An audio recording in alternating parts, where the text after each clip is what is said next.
Bulletcast for life.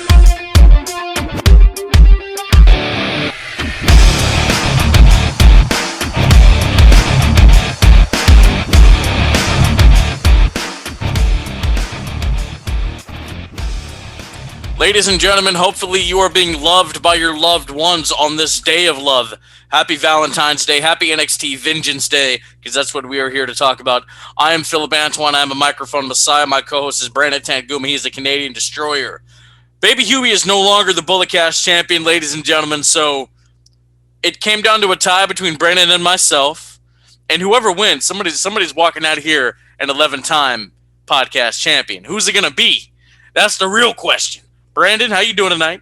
How you doing tonight, first of all? I'm doing fantastic. I love to be here. Love to see you, Phillip.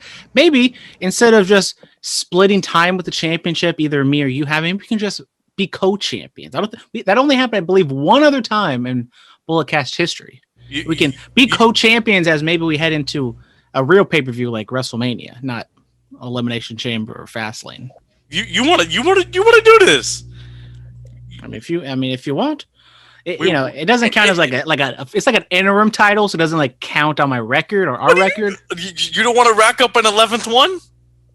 I mean, I'll take it if you want to fish. We got to take it up with the council.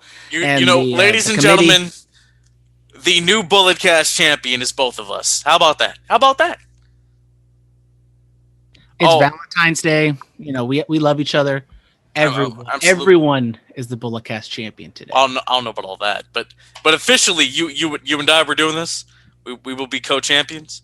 We will cohabitate properly. We will switch back and forth every other weekend, and we will make sure that is a peaceful co-parenting situation. A peaceful transition of power. Yes, absolutely. Title not on the line for Elimination Chamber. I said that, didn't I? I think I said that. Hopefully I said that. As your co-champion, I can agree with that. I can sign up on it. Fastlane? If it looks to be hot, possibly. It is the first Peacock pay-per-view.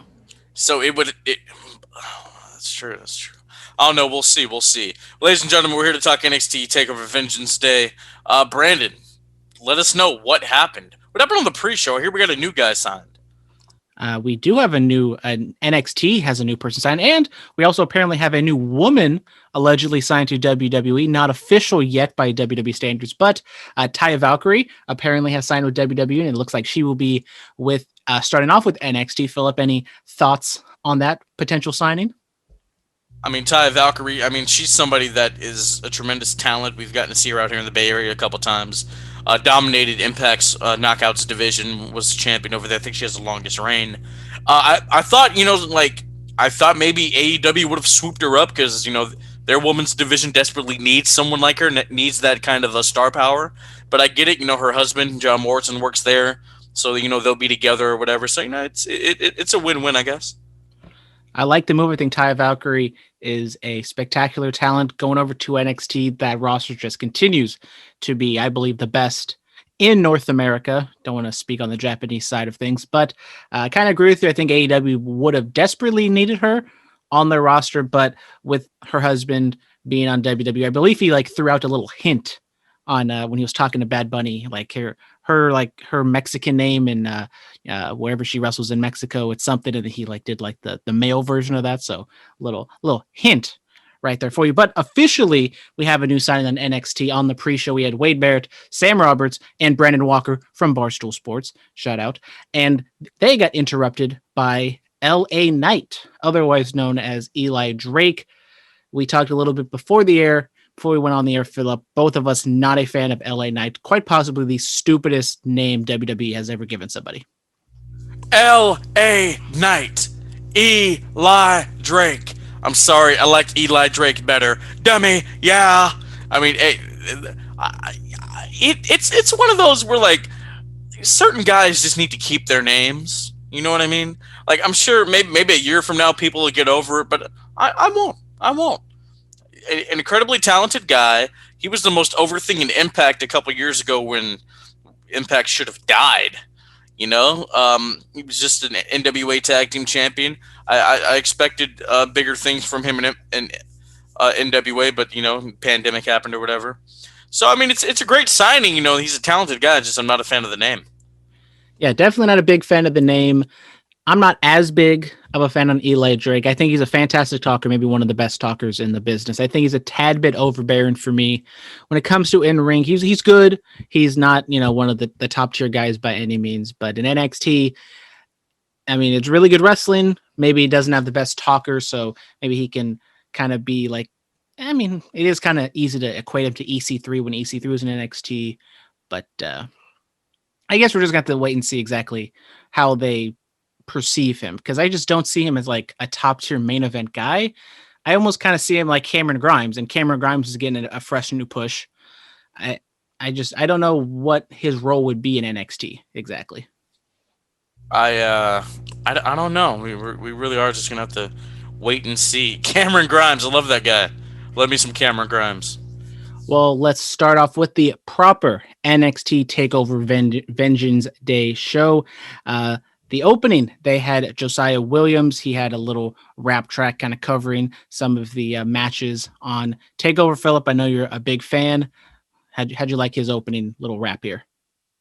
I did not see the opening of Takeover. Josiah Williams, he was gonna do the song for the Bullet Cast, but we fell out of contact. I like him. I'm sure it was good because all of his work is pretty nice. I quite enjoyed it. I thought it was, little cheeky, got some good little lines in there. But the first match on the card, we had the women's Dusty Rhodes Tag Team Classic Finals. Shotzi Blackheart and Ember Moon take on the team of Raquel Gonzalez and Dakota Kai. And I correctly predicted Dakota Kai, and Raquel Gonzalez got the win in 17 minutes 39 seconds. Raquel Gonzalez continues the strong push in NXT. She started off the match, got over on both of the women. Dakota Kai comes in, the baby faces get one up on her. They kind of go back and forth for a little bit of time. Then Gonzalez tosses Ember Moon off the ramp. They had the kind of WCW type of ramp where it extends from the stage all the way up to the ramp. Ember Moon gets dumped on that. She gets thrown out. And then we go to the finish where Shotzi gets pinned by both Raquel and Dakota Kai. I hate it when they do that type of pinfall. It's just kind of makes a mockery of the rules, in my opinion. But I think besides the finish and the finishing pinfall, I absolutely adored this match. I thought it was fantastic. Good psychology. Both teams had a tad bit of history going into it. So I think it worked out in this, kind of thrown together tag title or tag final match. Yeah, I mean, it was a little clunky, at times. The spot of Raquel Gonzalez, she's earned her real name now. I'm a fan. The spot of her power bombing Shotzi into the plexiglass in the cage. I'm like, ooh, okay. I thought all four women did work very well, and this is something that Raquel Gonzalez and Dakota Kai desperately needed. If they're not going to be in the title picture, they can be the first women's team to win the Dusty Rhodes Tag Team Classic. So I forgot, or I didn't realize, that the winner of the Dusty Cup actually gets a tag title opportunity. So after the fact, when I realized this, I thought maybe Shotzi and Ember could have won because going up against the heel tag team of Shayna Baszler and Nia Jax, possibly that would have made more sense. But continuing with the more established tag team, does this mean when do you think we'll get this match? Will it be at WrestleMania? Possibly we get a tag title switch in between time and we get more of a babyface team going up against Dakota Kai and Raquel Gonzalez? I don't know. Throw it on Fastlane, give that some meat. I mean, it's the first WWE pay-per-view on Peacock. It needs to be built big. I don't know. Probably do it on an episode of NXT. Give a maybe a little ratings boost because I've been seeing the ratings. They've not been doing so well. A little ratings boost to NXT on Wednesday nights, possibly. They do have the little thing right now with Naomi and Lana. I don't see them beating them for the titles and then having that be a match on WrestleMania or even on NXT. I do think Shayna and Nia, if there is any such thing as a ratings boost with the women's tag titles, I think they would add a little bit more than Lana and Naomi, even though they probably would like, just for the fun of it, to have Lana and Miro go head to head because they're petty like that. Possibly, we could do that. Well, after WWE's not petty. Hold on. They're not petty. They just do certain things at certain points in time that are just coincidental. Absolutely. They're not petty. They just do certain things at certain points in time that are coincidental. There we go. After the fact, they had both the women and William Regal on a little stage. They set off confetti cannons, and they all are crying and having a grand old time. So they did this for both the men and the women's cup winners. Philip, overall, what was your grade for this opener? Um, I give it a B. Thought it was cool. Nice little way to open the show. The grandioseness and the spectacle of them standing on the stage with all the confetti was phenomenal. I love that. I will give it a B plus. I thought it was a little sloppy, a little clunky in the beginning, but I really thought the women kind of got their stride at the end. And besides the finish or besides the pinfall, I loved everything else about it. We see Pete Dunne and Finn Balor both arriving, and then we get a video package hyping up the next match, the NXT North American Championship match. Johnny Gargano defending his title against Kushida. Kushida comes out first. Then we get the little backstage, little entrance thing that we get on NXT from time to time. Dexter Lumis just hiding out backstage and gives Austin Theory a little chloroform and takes him out. And then Johnny orders Candice and Indy to go to the back. And we just get a straight up one-on-one match between these two fantastic wrestlers. They continue to hammer home the fact that this was a dream match, first time ever. Both of these guys have wrestled one-on-one, and Gargano gets the win at 24-51. Kushida focusing on Gargano's quote-unquote injured left arm, which is what he was faking going into the match. Gargano focuses on Kushida's neck. They go back and forth. We get one final beat at the end, once again, utilizing that ramp, and Gargano gets the win. Technical masterpiece. I would say the best North American title match of all time. Philip, do you agree? Not even better than the first one with the ladders. For sure. Wow! I mean, it was good. I did like the ramp.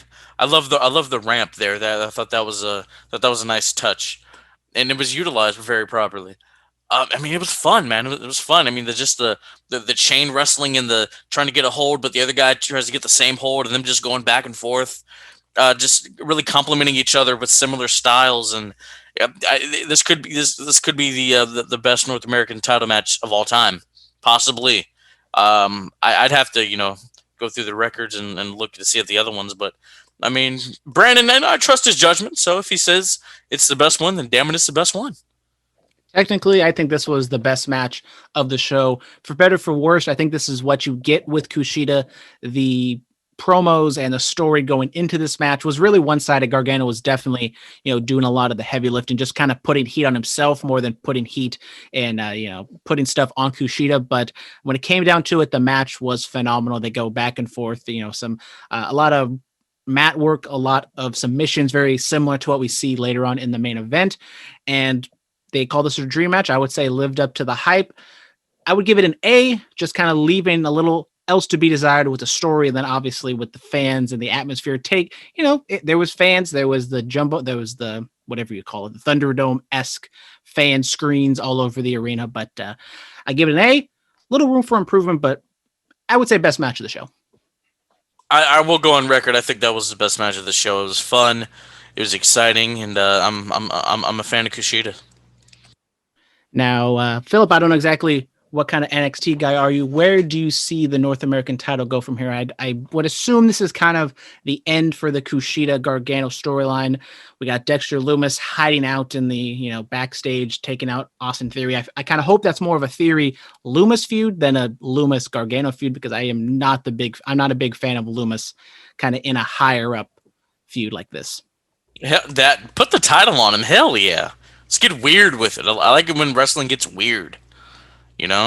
I saw, when I saw him all those years ago in TNA as Samuel Shaw, I'm like, I don't know, but this guy has something. There's something about him. I like him. I know he's creepy and stalking people, but I like him. So you know what? Put the NXT North American title on him. Philip, did you give a grade yet for this match? Oh, I'm sorry. I'll give it an A, man. I thought it was really good. There we go. Then we get the men's Dusty Cup finals. We get MSK, Nash Carter, and Wesley taking on the grizzled young veterans Zach Gibson and James Drake. And MSK, the newly signed tag team, is your new Dusty Cup winners. Goes about 18 minutes, 26 seconds. And I thought this was another phenomenal match. I mean, with MSK, they came in at their promo against Legado del Fantasma wasn't the best. They've had some work on the mic, but for the most part, they just kind of have their match, have a really good match, and that's it. And I thought MSK winning was the correct move because they're new. The tag team division in NXT is really lacking right now, and giving it to grizzled young veterans who are fine in their own right, but I think putting the quote unquote rocket to MSK, giving them a stamp of approval with this win, they can go on to face Birch and Lorcan, a heel tag team at WrestleMania Takeover or whenever the next Takeover is. I definitely agree that this was the right move, and it was a good match on top. It was a very good match. That's AR Fox. I mean, no, that's not AR Fox. That's the black guy. That's Oh my God, Brandon, what's his name? As that's playing, what is his name, Brandon? Do we know? Well, his name is in NXT is Wes Lee, but I don't No, know. I'm talking about like what was his name outside of WWE? Well, you're gonna put me right on the Fox on the Fox, like AR Fox, On the Fox? On the spot? Desmond Xavier. There we go. That's who that was. Okay, thank you. I'm Couldn't not think of his the name. no. We need Cindy on the podcast. I'm not the biggest Impact person, so I knew that's the Rascals. But if you told me to name their names and their history, I would have been lost. Yeah, absolutely, absolutely. I think they do well. I'll give it a B. Thought it was cool. I'm going to give it a B plus. Kind of similar to the women's match, kind of a slower start. They had a tough job to follow that North American title match, but it definitely got really good late. I thought they had some good near falls, and I believe, well, they did some like kind of back and forth at the end, but I believe Nash Carter is the one who ended up getting the pinfall win there. Was it? I don't know. MSK won. Good for them. They did the same thing, as I said, on the stage with William Regal, confetti cannon shoot off, and presumably they will go on and face Danny Burch and Oney Lorcan sometime in the future for those NXT titles. Then we get a Black History Month thing with some of the wrestlers. We get Josiah Williams appearing again, Birch and Lorcan hyping up Pete Dunne, and then we get hype for the next match, and that is the NXT Women's Championship match defended in a three-way. Io defends against Toni Storm and Mercedes Martinez. Surprisingly, this is Mercedes Martinez's first NXT takeover. She's been with NXT for such a long period of time, but it makes sense. She had kind of a main event run on television with Rhea Ripley, and then when she was kind of getting fired, getting a good push, then she gets taken off and she gets put on Retribution, which we're not going to talk about. But anyways, Io Shirai retains her women's title in by far the shortest match of the night at 12 minutes and 13 seconds. Kind of a spot fest, but kind of like not your stereotypical spot fest where it's like dangerous spot after spot. It's just, everyone just kind of got their own thing. Most of the spotlight was on the two heels. Io did the big thing, jumping off of the lighting rig or the pole onto the other two wrestlers. And then they go home. I think it was Tony had a move on Mercedes, and then Io hits a moonsault and she pins Mercedes for the win. There was a kind of an awkward spot where it looked like Toni Storm was setting up Mercedes Martinez to put her through the announce table. Then just the announce table just collapsed while Toni was clearing it off. I don't know if kind of it got, it went off the rails at that point because it kind of messed up their feng shui. But in the end, Io won, and I probably would put this at the worst match of the night, but even in that case, it was a decent to good match. I mean, it was cool. It was fine. I wanted a little bit more time out of the ladies, but given the how you want to keep takeover short, I understand. Congratulations, Io Shirai. She solidifies herself as a dominant champion, beating two of the best that NXT has to offer. Eventually, I would like to see Toni Storm take it off of her in a singles capacity.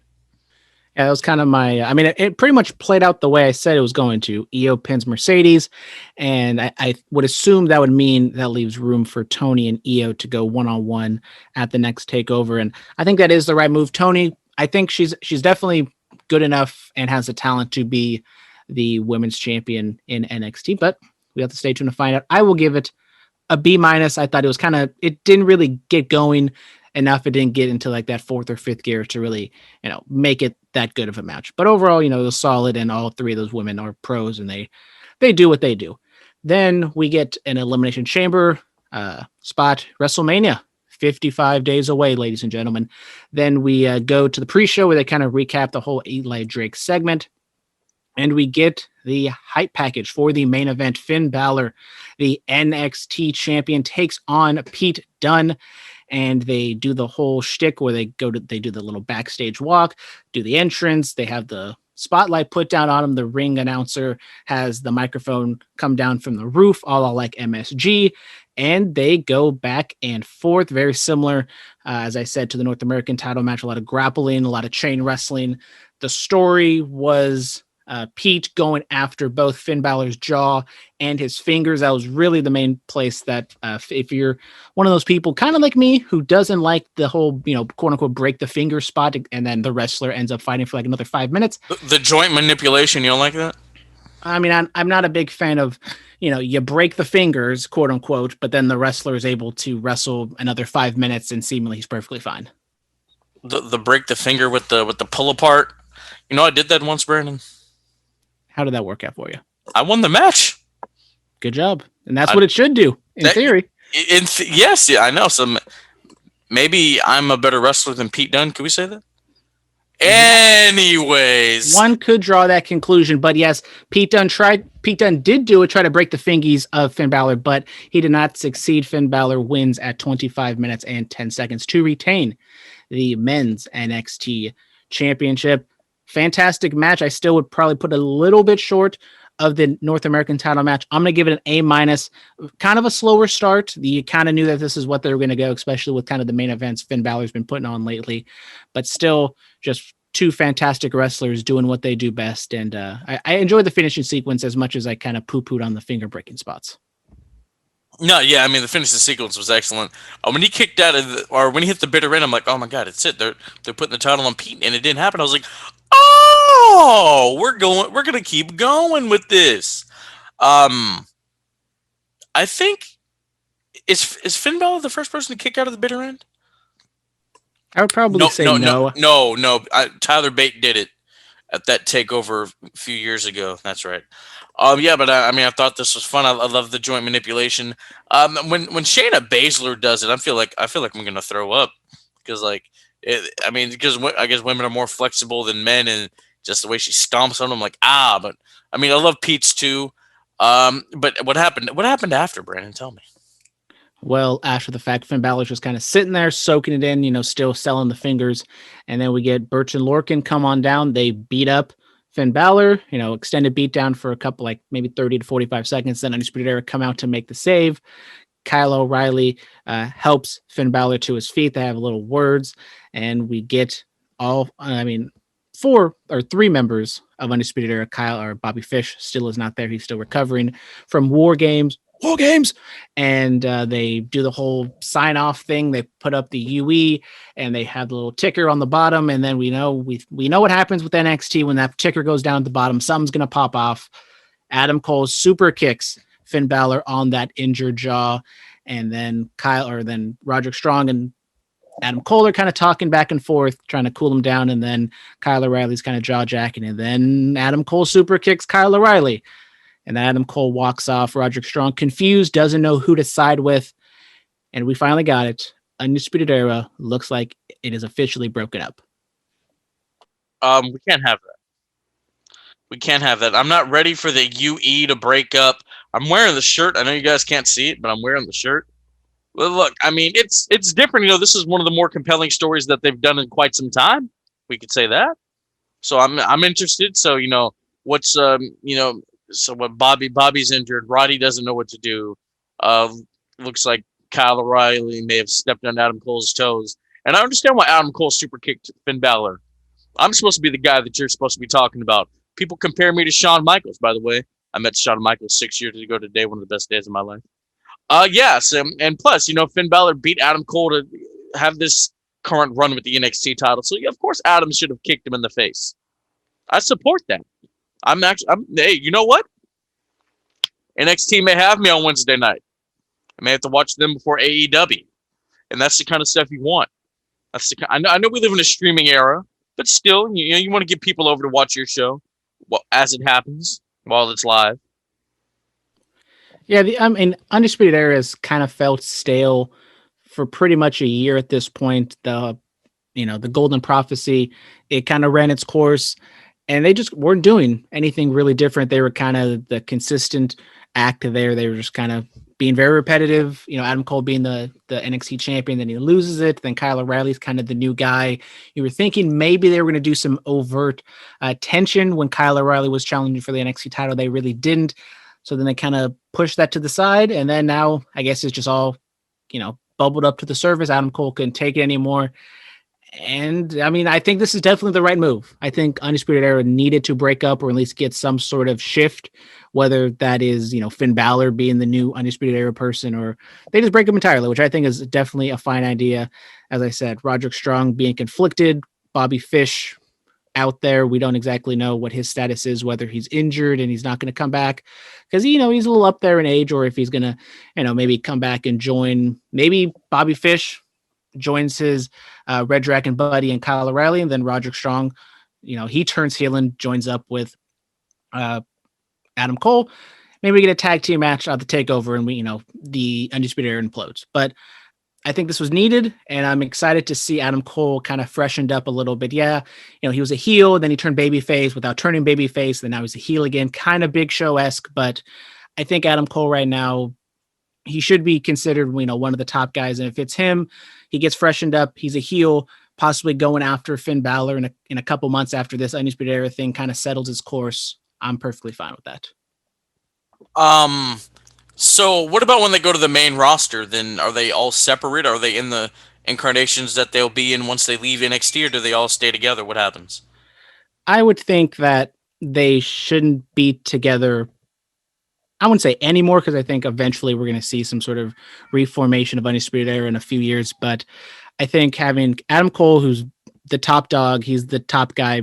I always wonder what Vince is going to think of him because he's short, but I think he's a phenomenal talent and he should be a singles guy. I always loved Kyle O'Reilly, thought he was kind of underrated. He could be a top guy. He can be a good singles guy or tag team with Bobby Fish or Roderick Strong. But I think for right now, break him up. I don't want to see, if this is the official breakup, I don't want to see Undisputed Era on WWE main roster for 4 years. You said he's short. You know how many short guys Vince put the title on? I think Adam will be okay. I think Which ones did he put the title on because he wanted to?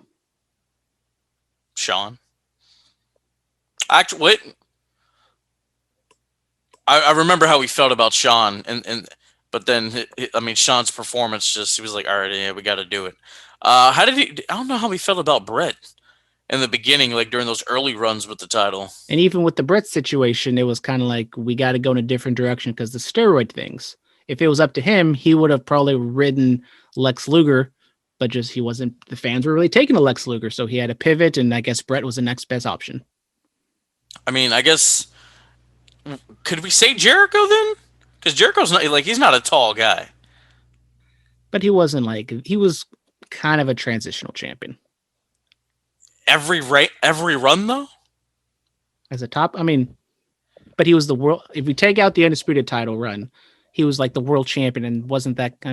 Was that a secondary title at the time or no? That was on Raw. So technically, you could say so. Maybe Jericho, but maybe not the Undisputed run, but like the other runs, you could argue that he was a top level guy at that point. But it's almost like the CM Punk stuff. Yeah, he might be the champion, but John Cena's the guy. Well, that's true, but you have to look at who had more TV time during that era, which that's a whole other topic for a different time. But Brandon, overall great for NXT Takeover Vengeance Day. Overall great for NXT Takeover. I will give it an A. I thought all the matches delivered. Yeah, the women's match was a little lackluster, but I think all the other matches I think over delivered. And I will say this is the best NXT Takeover in the COVID era.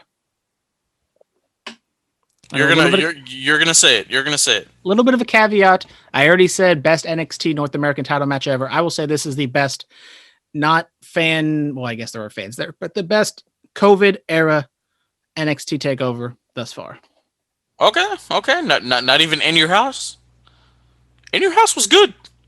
It was good. I mean, there's no such thing as a bad takeover, but I really enjoyed all the matches on here. That's true. That's true. Baby Huey said it was good. He said it was good. Good. It was good. Oh yeah, man. I thoroughly enjoyed this. I'll give it a B plus. I thought it was I thought it was very good. I thought it was solid, and I can't wait for the next one. All right, ladies and gentlemen, that's going to do it for Brandon and myself. Twitter at Bulletcast, Instagram The Bulletcast, YouTube channel The Bulletcast, email is Bulletcast2 as in the number 2 sweet SWET at gmail.com. Please go buy some HD4 Life merchandise. He's just uploaded some like 3 more new designs, so he's doing good work. Please go buy that. Stay clean, stay strong, stay safe, stay quarantined. Diamonds are forever. So is a microphone beside.